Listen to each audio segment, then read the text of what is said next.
Hello everyone, welcome back to the channel. आज की इस वीडियो में 11 अक्टूबर के करंट अफेयर्स कवर करेंगे और शुरू करते हैं एक कोट के साथ। Either you run the day और द डे रन्स यू। जैसे बोलते हैं ना, या तो आप समय को अपने हिसाब से चलाओ या फिर समय आपको फिर अपने हिसाब से चलाएगा। तो सेम वही चीज़ है, या तो आप दिन को अपने हिसाब से चलाओ या फिर दिन आपको अपने हिसाब से चलाएगा। बेसिक चीज़ है कि समय की कीमत पहचानो, एक एक दिन की कीमत पहचानो और उसको अपने हिसाब से मोल्ड करो ताकि पूरा दिन ऐसे ही बर्बाद ना हो जाए, बल्कि कुछ तो उसमें प्रोडक्टिव हो। क्वेश्चंस की बात कर लेते हैं। When is world mental health day observed? इसे ऑब्जर्व किया जाता है 10 अक्टूबर को। थीम है access to services, mental health in catastrophes and emergencies. इस दिन की शुरुआत 1992 में की गई थी by the world federation for mental health. Purpose है इसका to raise awareness, fight stigma, improve care access, foster community support.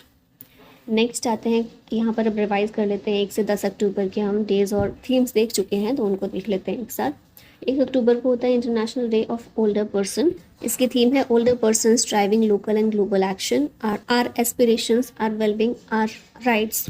फिर है 2 अक्टूबर गांधी जयंती होती है और international day of non violence भी इसी दिन होता है। थीम है इस बार की fostering global solidarity through non violence. 3 अक्टूबर को वर्ल्ड हैबिटेट डे ऑब्जर्व किया जाता है, जिसकी थीम इस बार की थी अर्बन क्राइसिस रिस्पॉन्स। और वर्ल्ड नेचर डे भी 3 अक्टूबर को होता है।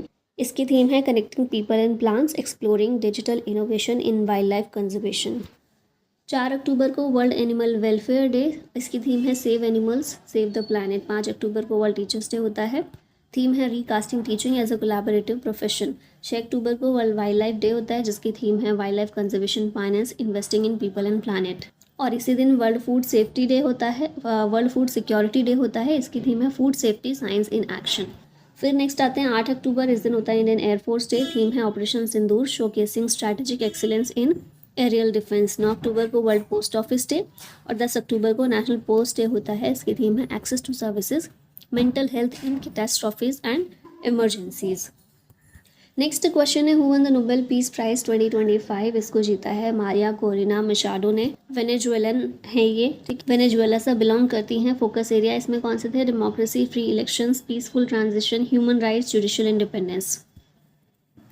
ये इनकी पिक्चर है। नेक्स्ट आते हैं, नोबेल पीस प्राइज को स्टेब्लिश किया गया था अल्फ्रेड नोबेल के द्वारा 1895 में, awarded bye Norwegian Nobel committee. Purpose है इसका रिकॉग्नाइज कॉन्ट्रीब्यूशंस टू पीस। पहली बार 1901 में अवार्ड दिया गया था जीन हेनरी डुनंट और फ्रेडरिक पेसी को। कॉम्पोनेंट इसमें देखें तो मेडल दिया जाता है, डिप्लोमा और मॉनेटरी अवार्ड दिया जाता है। सेरेमनी ओस्लो में होती है। पीस प्राइज सेरेमनी ओस्लो में होती है और अदर नोबेल प्राइज जो है वो स्टॉकहोम में दिए जाते हैं। और इसका सिग्निफिकेंस क्या है? प्रेस्टिजियस ग्लोबल रिकॉग्निशन है ये। Plutonium management and disposition agreement is a pact between the United States and which country? ये यूएस और रशिया के बीच में एक अग्रीमेंट है जो सन 2000 में साइन किया गया था। ऑब्जेक्टिव है इसका disposal of 34 tons of weapons grade plutonium पर कंट्री। मेथड्स की बात करें तो एमओएक्स फ्यूल कन्वर्जन और fast neutron reactor use. Current status देखें तो रशिया ने इससे विड्रॉल को अप्रूवल दे दिया है, ठीक है, मतलब इस एग्रीमेंट से विड्रॉ कर लिया है रशिया ने। Which Punjabi actor and bodybuilder passed away at the age of 41? ये हैं वरिंदर घुमन। हार्ट अटैक से इनकी डेथ हो गई है। इन्हें वेजिटेरियन बॉडी बिल्डिंग और फिटनेस प्रमोशन के लिए जाना जाता था। टाइगर 3, रोर, मर जावा, कबड्डी वंस अगेन, इन सभी पिक्चर्स में भी ये देखने को मिले हैं। मिस्टर इंडिया 2009 और मिस्टर एशिया रनर अप भी रह चुके हैं। अब यहाँ लिस्ट दी गई है रिसेंट में जिन भी लोगों की डेथ हुई है, किस फील्ड से वो बिलोंग करते थे। जैसे कि ला गणेशन, ये गवर्नर थे नागालैंड के। रामदास सोरेन एजुकेशन मिनिस्टर थे झारखंड के। सत्यपाल मलिक फॉर्मर गवर्नर थे। शिबू सोरेन ये फॉर्मर सीएम ऑफ झारखंड थे। वसंती देवी एजुकेशनिस्ट और सोशल रिफॉर्मर थी। मेघनाथ देसाई इकोनॉमिस्ट और राइटर थे। हल्क होगान WWE सुपरस्टार थे। VS Achuthanandan former chief minister of Kerala थे। Alan Bergman Oscar winning lyricist थे। फिर Muhammadu Buhari former president of Nigeria. Vatsala Asia's oldest elephant. और Peter Rufai Nigerian football player थे। Where was the Viksit Bharat strategy room inaugurated? इसे लबासना मसूरी में inaugurate किया गया है। इनॉग्रेशन ऑफ विकसित भारत स्ट्रैटेजी रूम। नीति आयोग के सीईओ BVR सुब्रमण्यम के द्वारा इसे इनॉग्रेट किया गया। पर्पस है to promote data driven and evidence based governance. Features इसमें क्या है, real time multi sectoral data integration for decision making, और इसी के तहत 18 डिस्ट्रिक्ट्स को ओनर किया गया है फॉर स्केलेबल इनोवेशन। नेक्स्ट है who won India's first Mrs Universe crown, ये है Sheri Singh, option C correct है। मिसेज यूनिवर्स 2025 ये बनी है। इवेंट हुआ था मनीला फिलीपींस में। फोकस एरियाज थे women's empowerment, mental health awareness. Significance क्या है, पहली इंडियन है जिन्होंने मिसेज यूनिवर्स का खिताब जीता है। Symbol of national pride and women's leadership. अब मिस यूनिवर्स इंडिया 2025 की कौन है, मनिका विश्वकर्मा। मिस वर्ल्ड 2025 की हैं ओपल सुचाता चुआंगसी, और मिसेज वर्ल्ड 2025 की शेगो गैलेई, ये हैं शेरी सिंह। नेक्स्ट है who inaugurated the first vibrant Gujarat regional conference in Mehsana, ये हैं Bhupendra Patel. First vibrant Gujarat regional conference हुई मेहसाना गुजरात के अंदर। थीम थी इसकी रीजनल एस्पिरेशंस ग्लोबल एम्बिशंस। इसमें हमारे रेलवे मिनिस्टर अश्विनी वैष्णव और इसरो के चेयरमैन वी नारायणन भी शामिल थे। इकोनॉमिक गोल क्या था इसके तहत, increase Gujarat economy from $280 billion to $3.5 trillion. Focus sectors थे renewable energy, dairy, food processing, upcoming focus on semiconductors, textiles and marine products. What is the name of the new QR code solution launched by HDFC bank, इसका नाम है my business QR। इसमें small और medium enterprises को target किया जाएगा। कौन से प्लेटफॉर्म पर ये अवेलेबल होगा, स्मार्ट हब व्यापार ऐप पर। फीचर्स क्या है, digital profiles, payments, chats, SEO etcetera. और इसका गोल है drive digital inclusion, simplify commerce and enhance engagement. What is the name of the indigenous anti drone grid launched by Indian Army, इसका नाम है सक्षम।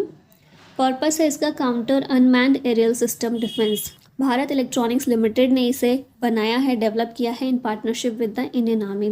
कैपेबिलिटीज़ इसमें हैं drone detection, tracking, neutralisation, AI based threat analysis. Operational range है up to 3000 meters and strategic significance भी इसका है। हमारे आत्मनिर्भर भारत को ये सपोर्ट करता है, साथ में एयर डिफेंस को भी मॉडर्नाइज करता है। Where did the global fintech fest 2025 begin, ये शुरू हुआ मुंबई के अंदर। थीम है इसकी empowering finance for a better world powered by AI। PM Narendra Modi भी इसमें कीनोट स्पीकर्स में शामिल थे, और साथ में UK के PM जो है कीर स्टारमर, ये भी इसमें शामिल हुए थे। फोकस एरियाज हैं digital inclusion, fintech innovation, AI ethics, MSME empowerment. Next अब यहाँ पर 10 अक्टूबर के करंट अफेयर रिवाइज कर लेते हैं। वर्ल्ड पोस्ट डे सेलिब्रेट होता है 9 अक्टूबर को। Hungarian author László Krasznahorkai won the Nobel Prize in Literature. B.S. Chandrasekhar और Brian Lara has been given the Lifetime Achievement Award at the Seat Cricket Rating Awards 2025. Naksha program has been launched under the Digital India Land Records Modernization Program to streamline the online approval of land survey and layout plans. Government launching the Gyan Yagya Mandap, a digital library at Puri of Odisha. India is set to host 8th International Solar Alliance Assembly. Prime minister ने Mumbai one app launch किया है to enable seamless public transport travel across Mumbai using a single QR code ticket. California जो US का एक state है, उसने declare किया है दिवाली को एक स्टेट हॉलीडे के रूप में, becoming the third to do so. Linthoi Chanambam has won the first medal at the junior world championship for India in judo. अब आगे प्रीवियस ईयर क्वेश्चन थोड़े से देख लेते हैं। इसमें पहला है which statement best describes a key feature of a public private partnership. Public private partnership से रिलेटेड कौन सा है जो बेस्ट डिस्क्राइब करता है PPP मॉडल को, तो डायरेक्ट आंसर देख लेते हैं। Government and private entities share responsibilities and risk efficiently, ठीक है, C इसका करेक्ट होगा। अब यहाँ फीचर्स देखें तो पहला है share and transfer risk and rewards between public and private sector, ठीक है। Combine multi sector expertise to achieve public policy goals, deliver quality infrastructure quickly and efficiently. Both sectors retain identity with clear roles and risk division. Foster strong long-term government-private collaboration where ये ensure करता है value for money through innovation and efficiency. And private sector की जो skills हैं उन्हें utilize करता है और technology transfer को भी enable करता है। Next है which of the following statements about action and reaction forces is correct? तो ये इसमें भी C करेक्ट होगा। Action and reaction forces are equal, opposite and act on different bodies. अब जैसे यहाँ डिफरेंस भी दिया गया है दोनों में, एक्शन फोर्स जो है इक्वल इन साइज होता है, रिएक्शन फोर्स भी इक्वल इन साइज होता है मैग्नीट्यूड के मामले में देखें तो। एक्शन फोर्स में डायरेक्शन की बात करें तो acts opposite to the reaction force, और फिर उसका उल्टा हो जाता है, रिएक्शन फोर्स जो है वो एक्ट करता है opposite to the action force. Object acted upon की बात करें तो ये ऑब्जेक्ट बी पर एक्ट करता है और ये ऑब्जेक्ट ए पर। लाइन ऑफ एक्शन में lies along the line connecting the two bodies, और ये lies along the same line connecting to the two bodies. Nature में दोनों ही सेम टाइप होते हैं। तो इस तरह एक्शन और रिएक्शन दोनों के बीच में क्या रिलेटिबिलिटी है और क्या ऑपोजिट चीज़ें हैं वो यहाँ पर दिखाई गई हैं। नेक्स्ट क्वेश्चन है विच of the following statements about friction is correct. तो यहाँ भी डायरेक्ट आंसर देखते हैं। Static friction opposes impending motion and kinetic friction opposes actual motion. अब यहाँ देखिए थोड़ा सा देख लेते हैं। फ्रिक्शन जो है डिपेंड करता है primarily on the normal force and the nature of the materials is contact but not on the surface area in contact. Surface area को इंक्रीज करना डायरेक्टली अफेक्ट नहीं करता फ्रिक्शनल फोर्स पर। फिर स्टैटिक फ्रिक्शन जो होता है यूजुअली ज़्यादा होता है काइनेटिक फ्रिक्शन से। Static friction resists the initial motion of an object, while kinetic friction acts once the object is in motion and is generally lower than static friction. Friction जो है mainly depend करता है कि surface का nature कैसा है, ठीक है। जो भी सरफेस कांटेक्ट में है उसका नेचर किस तरीके का है, रफनेस है या मटेरियल टाइप है। तो जिस तरीके का भी मटेरियल इन्वॉल्व होगा उसी के हिसाब से फ्रिक्शन का कोएफिशिएंट अफेक्ट होता है या वेरी करता है अलग अलग। Friction is directly proportional to the normal reaction force, the force pressing the surface together. The greater the normal force, the greater the friction. अब लास्ट में क्वेश्चन है आप लोगों के लिए। Article 21 of the constitution of India deals with which of the following subjects. Protection of minority interest, freedom to form unions और associations, prohibition of traffic in persons and force labour, या फिर protection of life and personal liberty. इसका answer बताइएगा comment में। और इसी के साथ ये वीडियो यही खत्म होती है। Thank you so much for watching. जय हिंद।